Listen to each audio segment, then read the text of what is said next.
가리워졌다 밝아진 눈이라는 제목으로 하나님 말씀 증거합니다. 오늘 본문 이 두 절은요, 그 엠마오로 갔던 그 두 제자에게 나타나신 그 주님과 이 두 제자 사이에 있었던 그 사건의 일부분이에요. 주님의 그 11사도가 아닌 예수를 따랐던 이 두 사람이, 예수님의 제자들이요, 이 12제자만 있었던 게 아니에요. 아리마대 요셉이라든지 나사로, 마르다, 마리아라든지 그 12명에 포함되지 않았지만 열심히 주님을 따랐던 많은 제자들이 있어요. 그 중에 두 제자가 이제 예루살렘에서 약 7마일 떨어진 이 엠마오라는 마을로 이제 향하고 있는 중입니다. 걸어가고 있어요, 두 제자가. 주님은 이미 부활하신 그런 상태이지만 이거를 까맣게 모르고 있는, 전혀 알지 못하고 있는 두 제자가 엠마오로 지금 걸어가고 있는 거예요. 그들이 걸어가면서 주님의 십자가 죽음과 이 빈 무덤에 관한 이 소식을 서로 이야기를 합니다. 서로 당혹스러워하면서 주님의 시신이 안장되어 있는 그 무덤에 가보니 주님의 시신이 없더라, 이런 얘기가 지금 돌고 있다, 우리도 들었다. 근데 두 제자가 이 이야기를 믿지 못하고 당혹스러워하면서 주님의 죽음과 또 그런 빈 무덤에 대해서 서로 이야기를 하면서 이 엠마오를 향해 가고 있어요. 그때 갑자기 누군가가 그 두 사람과 함께 걸어가면서 이야기를 하기 시작합니다. 이 갑자기 나타난 사람이 누굴까요? 바로 부활하신 예수님이시죠. 이 부활하신 예수님이 엠마오로 가고 있는 이 두 제자에게 갑자기 나타나셔서 함께 그들과 걸어가십니다. 그런데 이 두 제자들의 눈이 가리워져서 예수님을 알아보지 못합니다. 알아보지를 못해요, 예수님을. 부활하신 예수님인데 그냥 낯선 사람이 나타나서 그냥 같은 곳으로 가나 보다, 그렇게만 알아보고 있는 거예요. 부활하신 주님이 자기를 알아보지 못하는 이 두 제자에게 먼저 말씀하십니다. 무슨 이야기를 하고 있었어? 물어보세요. 이에 두 제자가 이 낙담한 목소리로, 절망 가득한 그런 얼굴로 이 대답을 합니다. 그러니까 주님인지 지금 모르는 거예요. 자신들이 이스라엘을 구원할 분으로 기대했던 이 나사렛 예수가 십자가에서 그만 죽어버렸다고 이야기합니다. 슬픔에 차가지고 이야기를 해요. 게다가 어떤 여자들로부터 황당한 이야기를 들었다며 이야기합니다. 주님인 줄 모르고 이야기하는 거예요.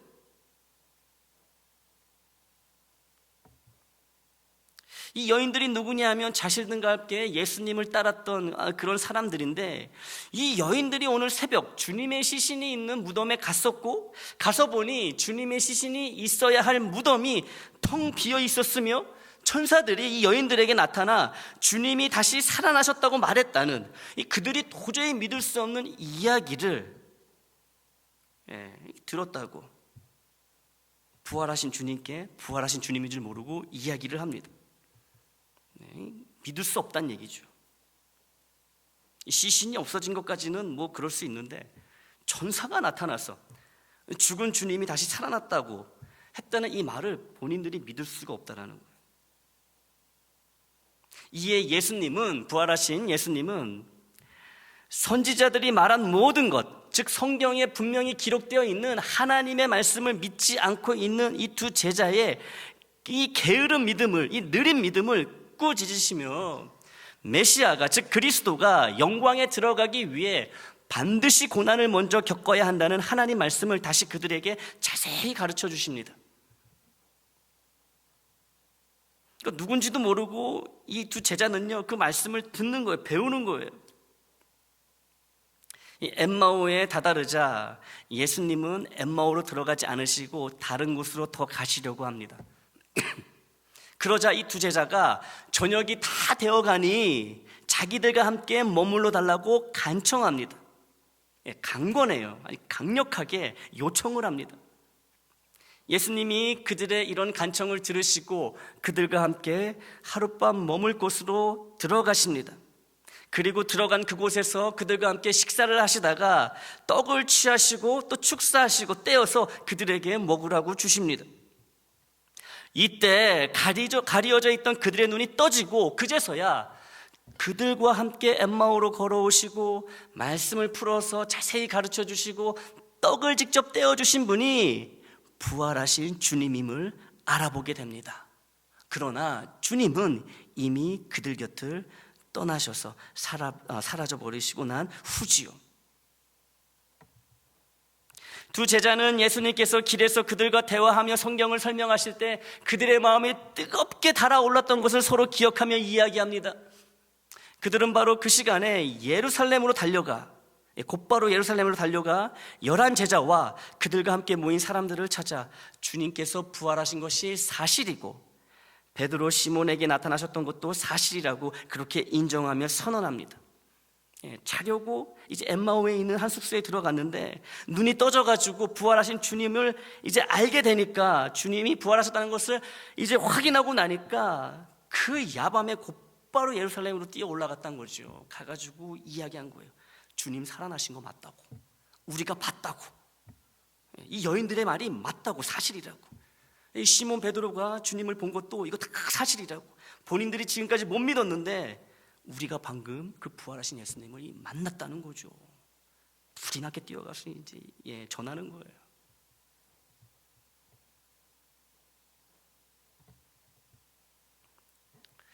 이것이 엠마오로 가던 두 제자에게 일어난 사건의 전말입니다. 이 사건에서 오늘 여러분과 함께 주목하여 보고 싶은 부분은 오늘 본문이에요. 누가복음 24장 16절과 31절입니다. 먼저 16절 말씀을 다시 보겠습니다. 그들이 눈이 가리워져 그인 줄 알아보지 못하거늘. 부활하신 주님이 그들의 눈앞에 나타나셔서 그들과 함께 걸어가시며 심지어 그들과 많은 대화를 나누시는데 주님인 줄 모른다는 거예요. 이유가 뭐지요? 눈이 가리워져서. 여러분, 주님이 부활하시면서 주님의 얼굴이 전과 달리 확 변해서 못 알아보는 게 아니에요. 십자가에서 돌아가시기 전이나 부활하신 후나 주님의 얼굴과 주님의 모습은 바뀐 것이 전혀 없습니다. 십자가에 달리시기 전 그 모습 그대로 부활하신 거예요. 이 두 제자가 전에 주님을 열심히 따라다니며 주님을 보았고 또 알았던 그 얼굴 그대로, 그 모습 그대로 지금 이 두 제자 앞에 나타나시고 함께 걸으시고 함께 대화하시는 부활의 주님이시라는 거지요. 그런데 이 두 제자가 주님을 주님으로 알아보지 못하는 것은 그들이 그러고 싶어서 그런 것도 아니고 그들의 영이 어두워서도 아니에요. 뭔가 문제가 있어서 그런 게 아니라는 거죠. 그들이 주님을 알아보지 못한 이유는 하나님이 그들의 눈을 직접 가리셨기 때문에 그래요. 하나님이 그들의 눈을 가리신 거예요. 16절은 그들의 눈이 가리워졌다라고 합니다. 누군가 그들의 눈을 가렸다는 의미지요. 그게 바로 하나님이시고요. 이 성경에는 여기에서처럼 뭐뭐가 이렇게 저렇게 되어졌다라는 이 수동식 표현이 자주 등장합니다. 되어졌다. 이런 수동식 표현은 거의 대부분 하나님이 관련 현상의 사건의 주체가 된다는 것을 암시하고 있어요. 다시 말해 그들의 눈이 가리어졌다라는 이 수동문에서 그들의 눈을 가린 존재는 다름 아닌 하나님이시라는 것을 우리가 확인할 수 있습니다. 하나님이 그들의 눈을 가린 거예요. 두 번째 본문이 31절을 이어서 보겠습니다. 그들의 눈이 밝아져 그인 줄 알아보더니 예수는 그들에게 보이지 아니하시는지라. 그들의 눈이 밝아졌다라는 표현도요, 그들의 눈을 누군가가 뜨게 만들었다는 의미로 이 수동식 표현이죠. 그들의 눈을 뜨게 만든 그 주체, 존재 역시 하나님이시란 것을 말씀을 통해 우리가 알 수 있습니다. 그러니까 그들의 눈을 가리신 분도 하나님이시고 그들의 눈을 뜨게 하시고 밝히 보이게 하신 것도 하나님이시라는 거예요. 하나님 때문에 못 알아보고 있는 거죠. 하나님 때문에.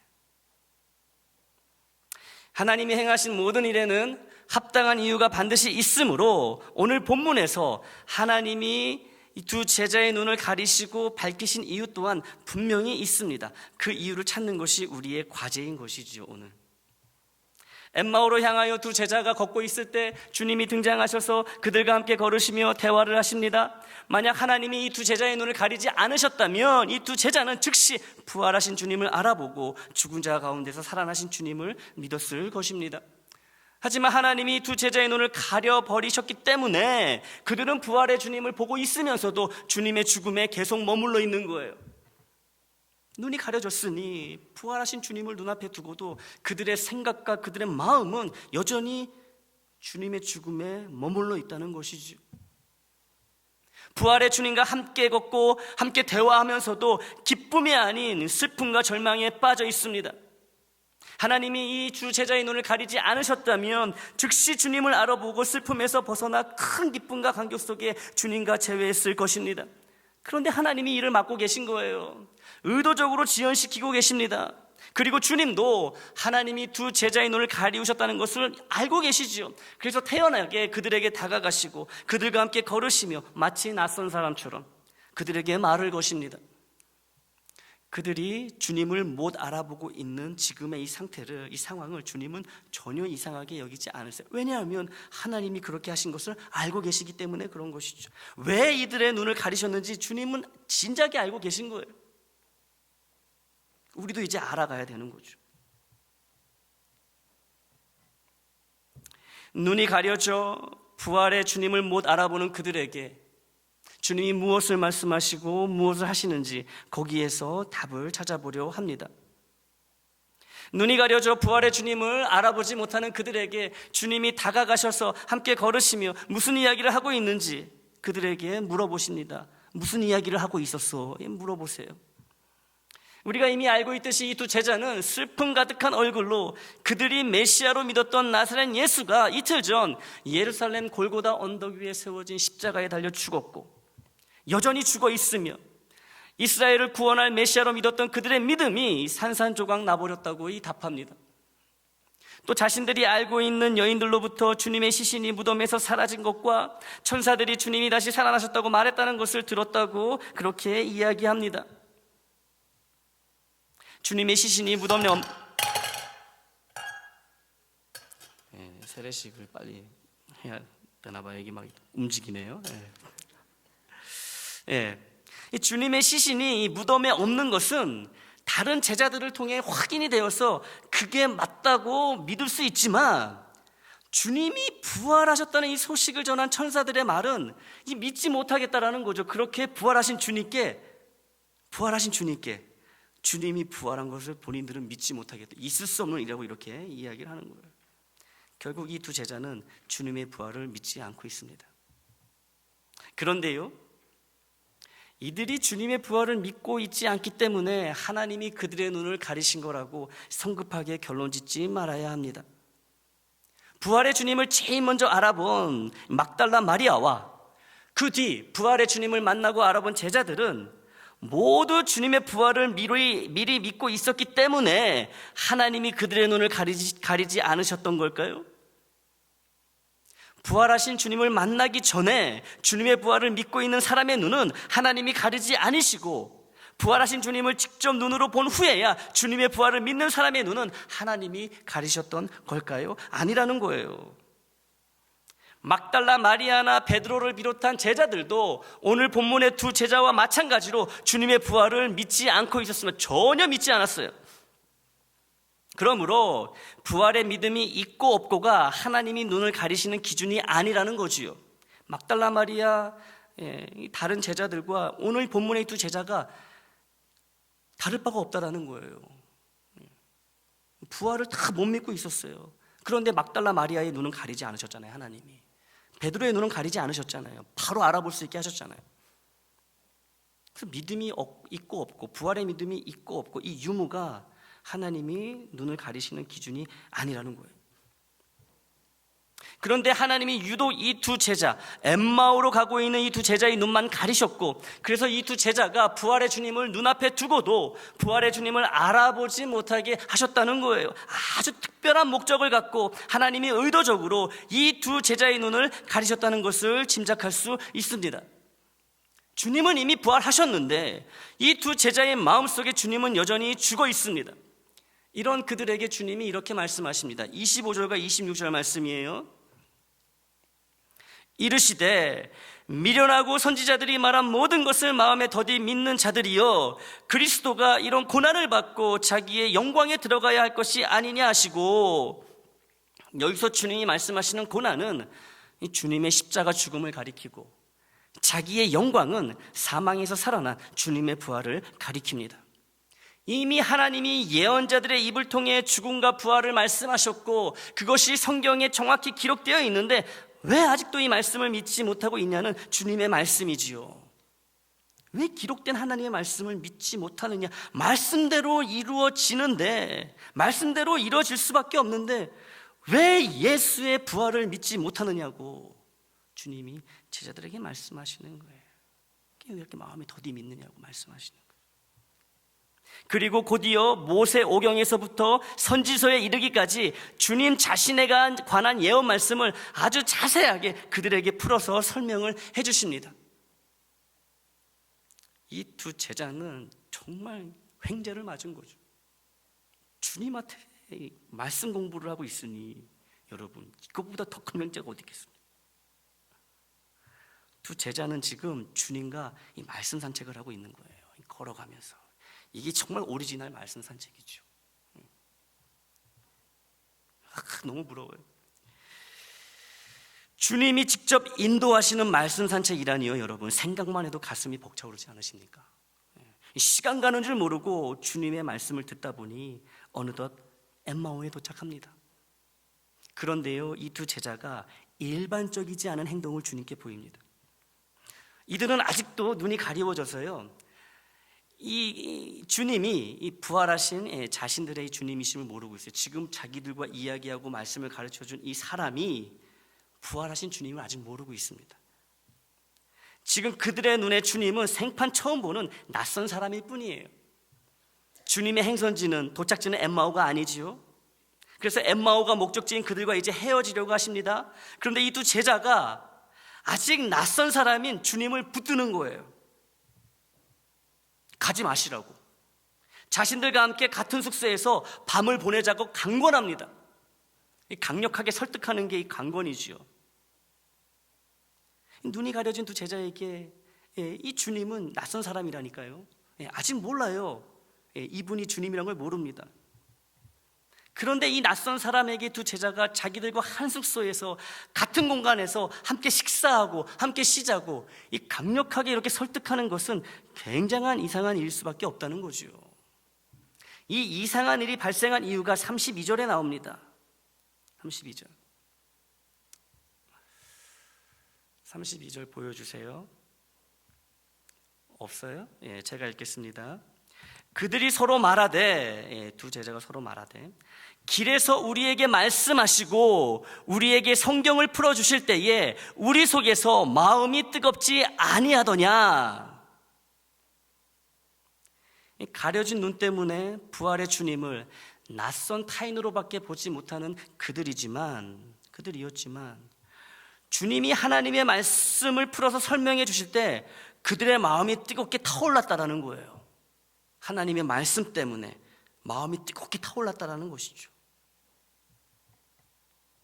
하나님의 말씀이 그들의 마음에 불을 지피고 그들의 마음을 녹여버리니 마음이 더 뜨거워지고 싶은 거예요.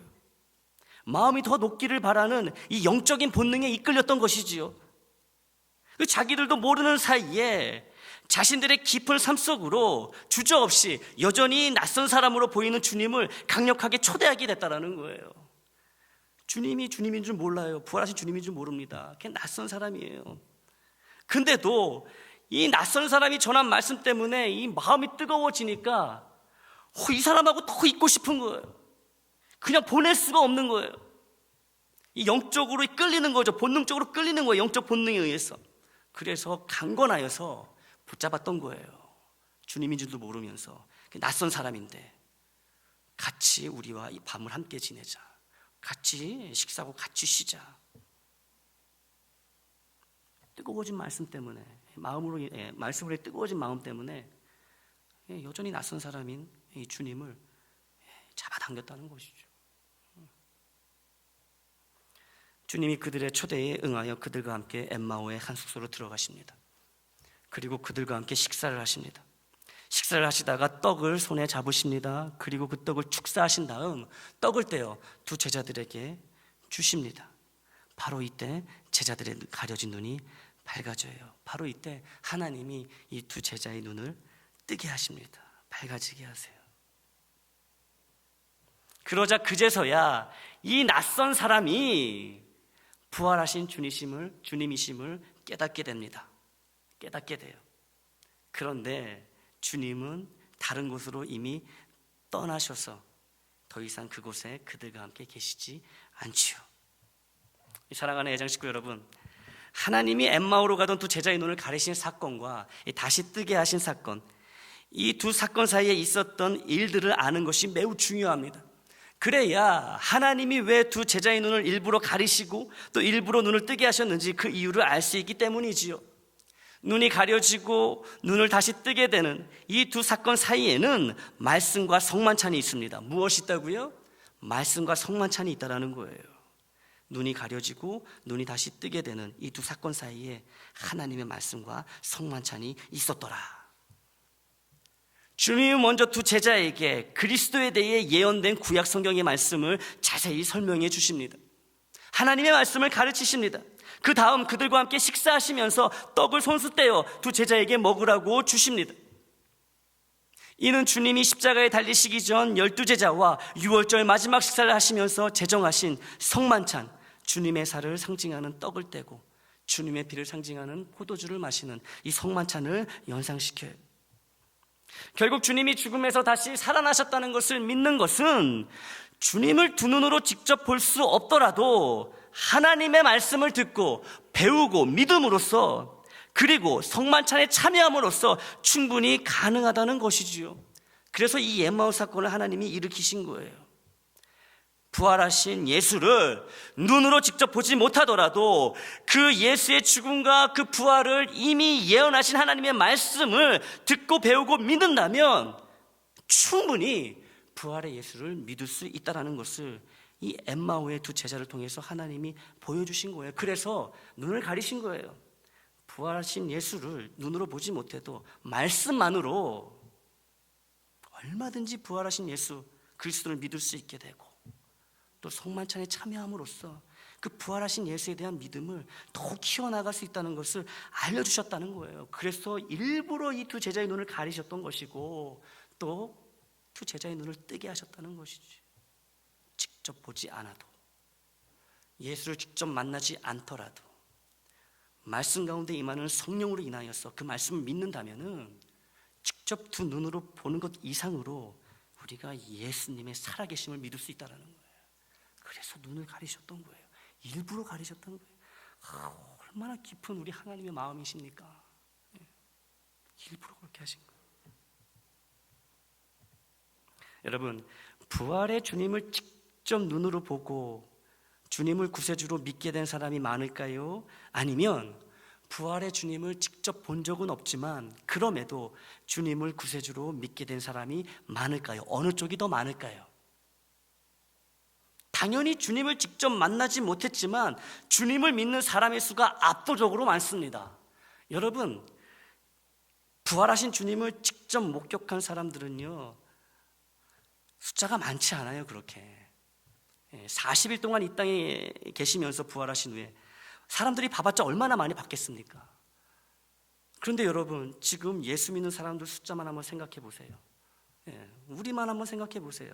우리 중에 예수님을 직접 눈으로 본 사람이 있습니까? 눈으로 보고 구멍난 그 손자국, 못자국에 이렇게 집어넣고 손가락을, 그래서 믿은 사람이 있어요? 없어요. 복음을 듣고 복음을 믿어서 예수님을 믿게 된 사람이 압도적으로 훨씬 많다라는 것이지요.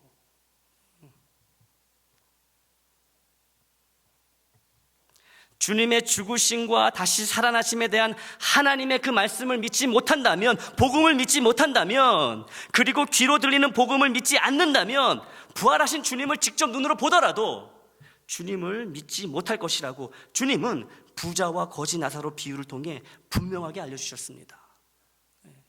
이 부자가 막 괴로워하면서 아브라함에게 막 간청하지요.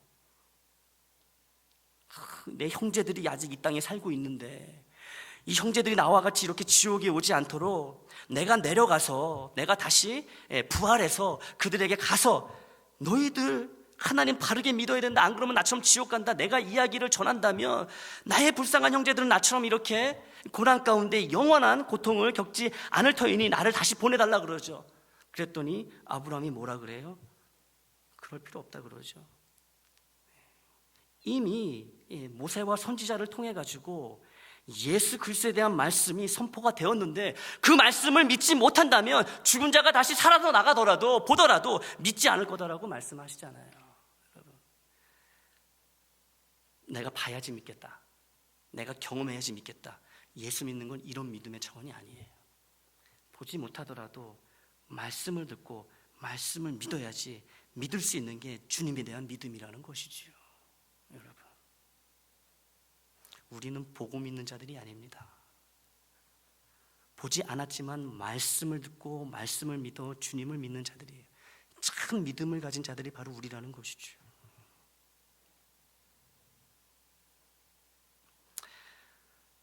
주님의 죽음과 부활에 관한 말씀을 믿지 않으면, 복음을 믿지 않으면 부활의 주님을 지금 당장 두 눈으로 보더라도, 두 손으로 주님의 몸을 직접 만져보더라도 주님이 다시 살아나신 구세자란 진리를 절대로 믿지 않는다는 거예요. 그래서 하나님은 이것을 우리에게 알려주시기 위해서 이 두 제자의 눈을 일부러 가리셨던 것입니다. 부활의 주님을 믿는 믿음은 눈으로 봐서 믿어지는 것이 아니라 부활의 주님에 관한 하나님의 말씀을 믿음으로써 믿어진다는 것이지요. 다 우리가 그렇게 구원받았잖아요. 예수 믿게 됐잖아요. 눈이 가려져 부활의 주님을 못 알아봤지만 주님이 가르치시는 말씀을 통해 마음이 막 뜨거워지면서 이 두 제자는요, 주님의 부활을 믿을 준비를 하게 되었던 거예요. 이미 믿을 준비에, 그 믿음이 준비가 되었다는 것이죠. 말씀을 듣는 가운데에. 그런데요, 참 신기한 것은 하나님은 여기에서 두 제자의 눈을 밝히지 않으신다는 거예요. 눈을 뜨게 하지 않으십니다. 복음의 말씀을 듣고 두 제자의 마음이 뜨거워졌을 때 하나님이 그들의 눈을 뜨게 하시고 부활하신 주님을 알아보게 하셔도 됐을 텐데 여전히 그들의 눈은 가려져 있습니다. 하나님이 그들의 눈을 뜨게 하신 때는 그들이 주님의 성만찬에 참여하고 난 후였어요. 성만찬 이후에 제자들의 눈을 뜨게 하시고 그런 다음 부활하신 주님을 정확히 알아보게 하셨다는 것은 부활의 주님을 분명하게 알아보고 부활의 주님을 온전히 믿는 것이 성만찬, 곧 함께 주님의 몸과 피를 먹을 때만, 믿는 자들이 함께 이 주님의 몸과 피를 먹을 때만 가능하다는 것을 우리에게 알려주시기 위해서 조금 기다리셨다가 이 성만찬이 끝난 다음에 하나님이 이 두 제자의 눈을 밝히셨다라는 거예요. 여러분, 성만찬은 혼자서 먹고 마시는 개인적 행위가 아닙니다. 반드시 2명 이상이 함께 공동체를 이루어 주님의 몸과 피를 먹고 마시는 이 공동체적, 즉 교회적 행위가 바로 성만찬이라는 것이죠. 복음의 말씀을 개별적으로 받아 개별적으로 구원을 받더라도 교회라는 공동체에 소속되지 않고 공동체 생활에 참여하지 않으면 부활의 주님에 대한 믿음이 성장하고 성숙해지는데 분명한 한계가 있고 바른 신앙생활을 살아나는데도 명확한 제약이 있다는 것이죠. 이를 알려주시기 위해서 하나님은 일부러 두 제자의 눈을 성만찬 참여 이후에 뜨게 하셨던 것입니다. 우리는 모두 부활의 주님을 직접 보거나 만져보지 못했어요. 그렇죠? 우리는 그렇게 주님을 믿어 구원받은 게 아닙니다. 우리가 구원받은 방법은 복음의 말씀을 듣고 그 말씀을 믿음으로 주님을 나의 구세주, 부활의 주로 믿게 되었습니다. 주님이 기뻐하시고 인정하시는 믿음은 보고 나서 믿는 믿음이 아니라 보지 않고서도 믿는 믿음, 곧 말씀을 듣고 믿는 믿음입니다. 도마를 책망하시잖아요. 너는 보고서 믿느냐? 나를 보지 않고 믿는 자는 또 복되도다 말씀하시잖아요. 그거 도마 굉장히 질책하시는 말씀입니다. 보고서 믿느냐? 이것도 믿음은 믿음이지만 주님을 기쁘시게 하기에는요 역부족이라는 거예요. 우리처럼 말씀으로, 말씀의 그 복음의 그 말씀 가운데 임하시는 성령의 그 능력으로 주님을 구세주로 믿게 된 우리의 믿음이 주님이 정말 인정하시고 기뻐하시는 참 믿음이라는 것이지요. 그래서 로마서 10장 17절은 이렇게 선포합니다. 로마서 10장 17절이에요. 그러므로 믿음은 들음에서 나며 들음은 그리스도의 말씀으로 말미암아 쓰니라. 그러니까 여러분 뭐예요? 우리의 믿음의 그 첫 단추, 첫 계단은 말씀이라는 거예요. 말씀. 보는 게 아니고요, 직접 경험하는 게 아니고요, 말씀이라는 거죠. 말씀. 복음을 믿는 믿음은 눈으로 보고 피부로 느끼는 경험을 통해 나는 것이 아니라 주님의 죽음과 부활에 관한 하나님의 말씀을 들음으로써 난다는 그런 말씀입니다. 부활의 주님을 못 받고 몸 대 몸으로 만난 적도 없이 오직 복음의 말씀만 듣고서 주님을 믿게 되었으니 우리가 그렇게 됐잖아요. 아직 경험하지 못하고 체험하지 못한 말씀일지라도 먼저 그 말씀의 능력을 믿고 그 다음에 그 말씀의 능력을 경험하는 참 믿음의 소유자들이 될 때에 오늘 우리는 부활하신 주님께 영광을 돌리게 되는 줄 믿습니다. 여러분, 내가 구원받은 걸 생각해 보세요. 경험하고 믿었습니까?